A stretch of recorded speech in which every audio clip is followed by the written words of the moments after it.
guruke n'ubumenyi ndaza kwibanda cyane mu makuru ajyanye n'ikoranabuhanga yasoje umwaka ndetse atangira no mwaka avugwa cyane kugira ngo udakurikirana isi y'ikoranabuhanga ugire byinshi upfa uhita umenya nawe update mu bijyanye n'ikoranabuhanga n'amakuru ari global ku rwego rw'isi.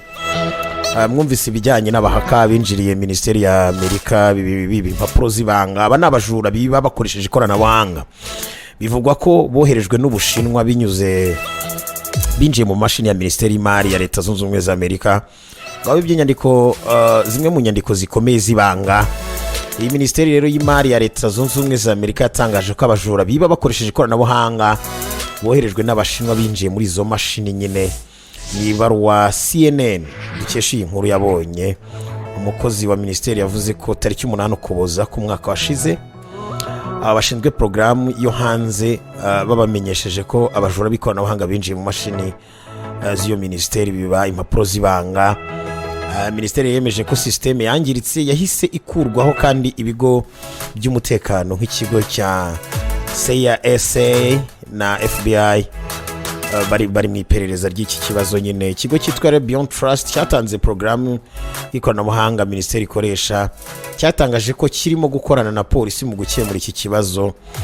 Bavuze ko ikibazo cyagaragaye muri uko kwezi nyine bitafashe igihe kinini ubwo hataramenyekana imiterere y'iki kibazo, cyane ko ano makuru bene nk'ayagirwa ibanga yaba mu bigo by'amaministeri yaba mu bigo by'imari naho muri bijya baterwa n'ibitero by'ikoranabuhanga. Akenshi banga kubitangaza kugira ngo tutabatakariza icyizere. Niko bigenda cyane, niko ibintu biba byubatse. Andi makuru yagiye avugwa cyane ikoranabuhanga ry'ubwenge bw'ubukorano AI. Abahanga muri byo ndetse ahanga turareba kuri ChatGPT bavuga ko 2025 n'umwaka uhanzwe amaso cyane. Murabyibuka urubuga ChatGPT rwatangiriraga muri 2022 ngira ngo update nagenzi baha rwagiye rutezwa imbere cyane kandi rukoreshwa n'abatuye isi benshi cyane.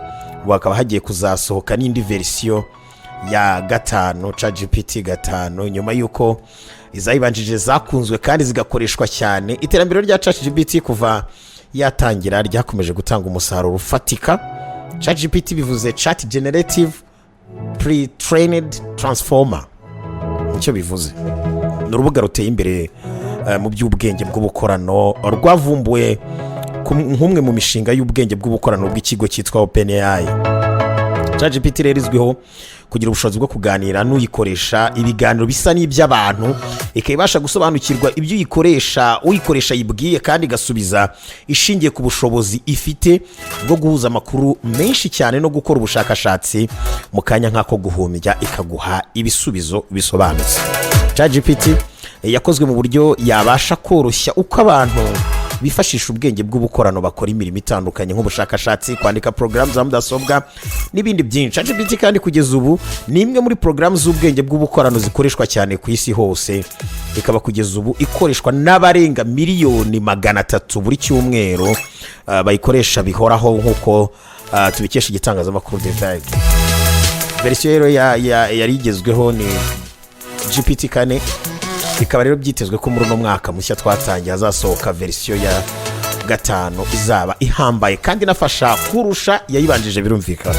Hitezwe ko iya 5 izazana udushya turimo nko kuba ishobora kuzabasha gukoreshwa hadakenewe internet ndetse no kubasha kurema indirimbo abanze murajyahe filime ndetse n'ubundi bugeni mu buryo buteye imbere. Ikindi nuko izarushaho guhuza no kumenya ibyo uyikoresha kunda ndetse n'uburyo izajya imufasha mu buryo bwihariye.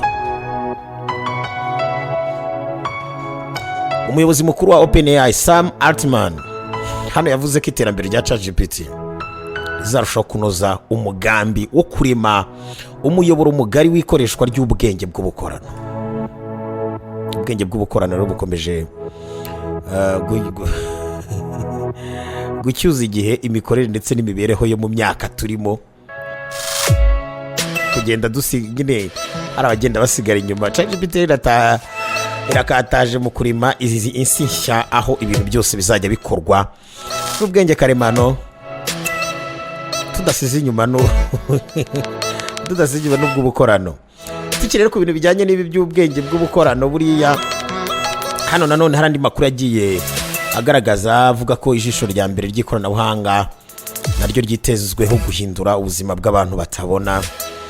Mu buhanga bugezwe rero, abaganga n'abashakashatsi bo muri Australia bakoze ikoranabuhanga rihambaye ry'ijisho ryitwa bionic eye, rifasha abantu babuze ubushobozi bwo kubona kongera kureba.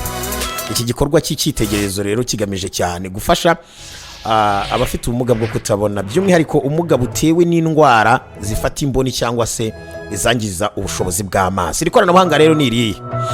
Ijisho rya bionic ni igikoresho cy'ikoranabuhanga gishyirwa mu maso cyangwa se mu bwonko, aho gikoreshwa mu gusimbura ubushobozi bw'imboni zisanzwe. Rikomorwa kandi ku mbaraga z'ibikoresho by'ikoranabuhanga bikoresha amashanyarazi, rikagira ubushobozi bwo kwakira amakuru ku bintu biri imbere yabyo, maze rigafasha nyirabyo kubona. Iri jisho rero ryifashisha kamera, nyine nk'uko ubyumva dushyiramo urujijo kugira tubyumva. Ryifashisha kamera zifata amashusho na sensa zihindura amakuru mu buryo bw'amashanyarazi, hamwe n'ikoranabuhanga ryihariye ryohereza ya makuru mu bwonko binyuze mu miyoboro, ibyo bita micro electrodes. Iyo rero amakuru ageze ku bwonko ahindurwamo ishusho umuntu abasha gusobanukirwa. Logically ibingibi bihita binumvikana, ahubwo kubikora nibyo wakumva byaba bigoye, ariko logically birakunda cyane, ndetse no ku gutwi ntekereza ko byakunda nabyo, nko ku bantu batumva nabyo bikaba ibingibi. Ubundi babonye uburyo bahuza iby'amashusho abona imbere na sensa bigahura n'ubwonko ku muvuduko uri hejuru cyane, nk'uwo guhumbya, reka mbivuge gutyo. Wo guhumbya no gutinda munsi yo guhumbya, ibi ni ibintu byakumvikana. Reka rero turebe ko kamaro k'iri jisho rya bionic ukuntu rizaba bimeze. Icyambere no gufasha nyine abantu babuze ubushobozi bwo kubona, nk'uko twabivuze. Iki ni igikoresho cyitezweho gufasha abantu bafite indwara nk'iyitwa retinitis pigmentosa, ingikura ubumuga bwo kutabona buhoraho, cyangwa se iyo bita macular degeneration, yangiza ubushobozi bwo kureba. Ikindi ni ukongera ubushobozi bwo kureba. Abantu bamaze imyaka badafite ubushobozi bwo kureba bashobora kongera kubona, nubwo bidahita byubaka ubushobozi busesuye bwo kureba nk'ubusanzwe. Iterambere ry'ubuvuzi naho, icyo navuga kuri akamaro k'ijisho rya bionic,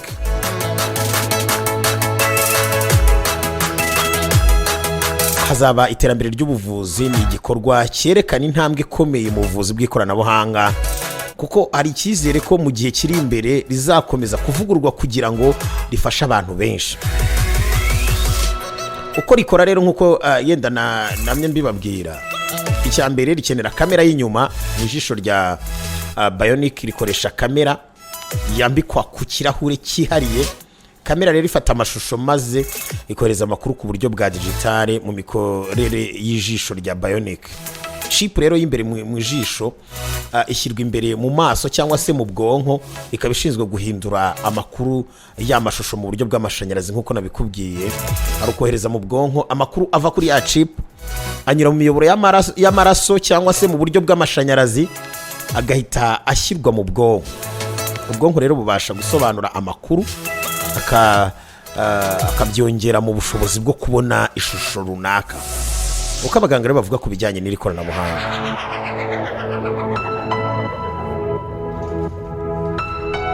abahanga bavuga ko iri jisho ry'ikoranabuhanga ritarasimbura neza 100% ubushobozi bw'amaso y'umuntu asanzwe, ariko nk'intambwe ikomeye mu gufasha abafite ubumuga bwo kutabona kubona n'ubuzima bufite icyerekezo.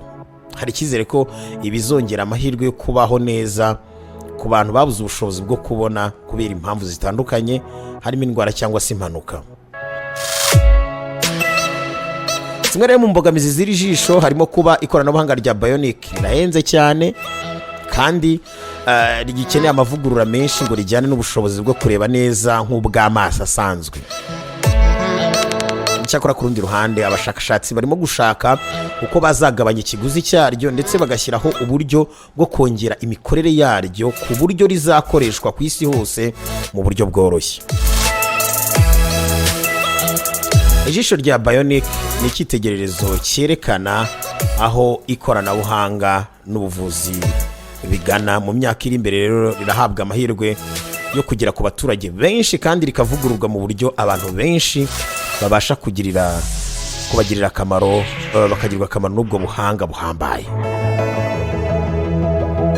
Intambwe ifasha mu kwerekana ko ubuzima bw'abantu bushobora guhindurwa neza hakoreshejwe ikoranabuhanga. Iri jisho rizafasha abantu babuze ubushobozi bwo kubona nk'uko twabibonye, rikaba ikimenyetso cy'uko ikoranabuhanga rikomeje guhindura isi. Urubuga rwa YouTube ruri gukora rwatangiye amagerageza y'uburyo bushya bwongerewe kuri porogaramu yarwo muri telefone za Android, aho hashyizweho uburyo aho rukoresha azajya akanda hanyuma rwo rugahitamo video runaka areba uburyo bwitwa play something.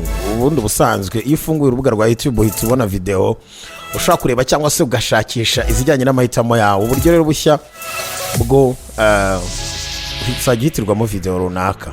Uburyo imbuga za YouTube zikora algoritime yazo zikusanya amakuru y'ibyo ukunda kureba cyangwa se gushakisha, hanyuma zikajya zihitamo ibyo zikwereka ziyagendeyeho. Niyo urebye video runaka ukayitindaho buriya indi ntuyitindeho, nabyo bibaha ayo makuru agaragaza ibyo ukunda. Ibi rero biri mu bishobora kuzajya bigenderwaho mu gihe YouTube igiye kuguhitiramo video izajya ikugenera mu gihe wakanze kuri button ya play something. Iyo button nyine bihereye mu gice cyo hasi kigaragara ukimara gufungura urubuga rwa YouTube. Abantu mufite Android ubwo mwahise mubibona. Tugarutse kuri AI noneho, program za AI twari twabiganiriyeho kugira ngo buri wese ajye yumva AI icyo ari cyo. Ubwo nimvuga AI ni bwa bwenge bw'ubukorano. Na n'ubu abashakashatsi baracyareba bati se koko izi zizatekereza nk'abantu 100% koko? AI igerageza nyine kuba nk'umuntu ariko ntago ari nk'umuntu. Ubushakashatsi rero buvuga iki? N'ubwakozwe na BMJ, ni British Medical Journal, bugaragaza ko porogaramu zifashisha ikoranabuhanga ry'ubwenge bukorano AI zagaragaje ibimenyetso bisa nk'iby'uburwayi bwo kwibagirwa cyangwa se gutakaza ubushobozi bwo gutekereza neza, iyo ta dementia. Ubushakashatsi rero bwakozwe hagamijwe kureba niba izi porogaramu koko zifite ubushobozi bwo gukora imwe mu mirimo y'abaganga, cyane abavura indwara zo mu mutwe. Isuzuma rero ryakorewe izi porogaramu hifashishijwe ikizamini kizwi nka Montreal Cognitive Assessment, cyo bita MOCA. Abaganga hano muhita mubyumva cyane, bizi bijyanye n'imitekerereze. Gikunze gukoreshwa cyane mu gusuzuma ibimenyetso by'ibanze bya dementia ku bantu. Abashakashatsi rero bagerageje porogaramu zirimo nka ChatGPT twavugaga, Claude AI, Gemini. Basanga zose zifite intege mu bikorwa bisaba ubushobozi bwo gusobanukirwa ishusho y'ikintu, ibyo bita visual spatial skills, cyangwa se gufata ibyemezo, icyo bita executive functions. Ibi rero nibyo bice bundi by'ubwonko akenshi bigirwaho ingaruka cyane n'uburwayi bwa dementia. Urugero rw'ibikorwa byazigoye ni ugushushanya isaha cyangwa se guhuza imibare n'inyuguti mu buryo burambuye. Nababwiye ko ChatGPT kana ariyo tugezeho 4.0 niyo yabashije gukora neza ugeranije n'izindi, itsinda ku manota 26 kuri 30. Bigaragaza ko byibuze yo ifite ubushobozi bwo gutekerezaho neza. Ariko nka Gemini iri ya Google 1.0 yaje ku mwanya wa nyuma n'amanota 16 gusa. Nubwo izo porogaramu ariko zose zashoboye gukora neza imikoro isaba kwibuka, guhanga amaso cyangwa se kwita ku kintu, ibyo bita attention, no gukoresha indimi, zatsinzwe gusobanukirwa ibyerekeye n'ibishushanyo bigoye cyangwa se kugaragaza ubumuntu n'impuhwe, ibyo bita empathy. Nawe rega umuntu atandukane n'ibindi biremwa. Empathy ibyavuye muri ubushakashatsi rero byerekana ko nubwo izi porogaramu zimwe zagiye zigaragaza ubushobozi mu gutanga ibisubizo ku bibazo by'ubuvuzi, ibyo gukora imirimo isaba gutekereza byimbitse ikigaragaramo inzitizi zikomeye. Binyuze rero mu itangazo BMG Group yakoze ubushakashatsi, yavuze ko ibibazo bishimangira ko izi porogaramu zitaragera ku rwego rwo gusimbura abaganga, cyane cyane inzobere mu mitekerereze n'imikorere y'ubwonko. Abashakashatsi banagaragaje ko zimwe muri verisiyo zabanje z'izi porogaramu zitwaye nabi cyane mu gihe kigerageza ugeranije na za verisiyo zazo nshya. Ibyageranyijwe rero no gusaza ku bwonko ku bantu, kwa kundi ubwonko nyine bugenda busaza iyo umuntu ageze mu zabukuru. Ibi rero ngo byatumye abashakashatsi banzura ko porogaramu za AI zitaragera ku rwego rwo gusimbura abaganga b'inzobere mu ndwara zo mu mutwe, ahubwo zishobora guteza ibibazo bishya kuko zerekana ibimenyetso bisa nk'iby'indwara zo gutakaza ubushobozi bwo gutekereza neza nk'uko biba ku bantu bazitwa abarwayi bo ku ikoranabuhanga. Tukiri mu bijyanye n'ikoranabuhanga naho, mbere ko tujya muri nostalgie, abazi ibijyanye n'imikorere y'amatelefone hari ikintu bita OLED. Ikoranabuhanga rya OLED hano iPhone 17 ni izaba irikoresha, izasohoka. Murabizi ko muri mu kwezi kwa 9 cyangwa kwa 10 aho ngaho aribwo zi telefone aribwo bashyira hanze zi telefone. Maze rero kubishuro uko ibigo by'ikoranabuhanga, ikigo cy'ikoranabuhanga nka Poki muri ka telefone nshya, murabizi ko babikora muri Nzeri buri mwaka. Mu gihe uko kwezi kutaragera rero hagenda hasohoka amakuru agiye atandukanye, amwe y'ibihuha uko tubikesha imbuga nka za Mark Rumors, niho ugenda ureba akaba ari nayo izasohoka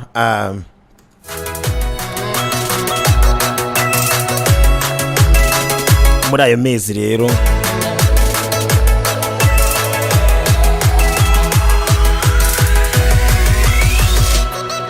ubundi iyo ubavuze OLED cyangwa se n'uburyo ibikoresho by'ikoranabuhanga bikoze mu buryo bwo kugaragaza urumuri, cyangwa se urabona nk'iyo urebye nko muri computer usanga hari udutara tuba ku ruhande muri screen, aritwo dutuma nyine screen yose yaka. None uburyo bw'ikoranabuhanga bugiye kuba bugezweho, buri gace kose ka screen kazajya kaba kaka, apana utwo dutara bashyira ku ruhande. Ubwo ni uburyo bw'ikoranabuhanga bushya rero bari kugenda bakora. Hano hari byinshi nagiye mbategurira bijyanye n'ikoranabuhanga, bimwe turabisubika, ibindi tuzabiganireho mu buryo bwimbitse. Amakuru aba ari menshi cyane mu ikoranabuhanga, murabizi ko nta kintu twabima. Sandata rwose ari amakuru menshi ajyanye n'ikoranabuhanga, muzagenda mwunguka. Hagati reka twinjiye muri nostalgie gake gake, turagenda tuganira. Umuntu bita Gilbert ati turabaye cyane, hanyuma igitondo cyiza n'umwaka mushya wa 2025 komeze bikubere byiza.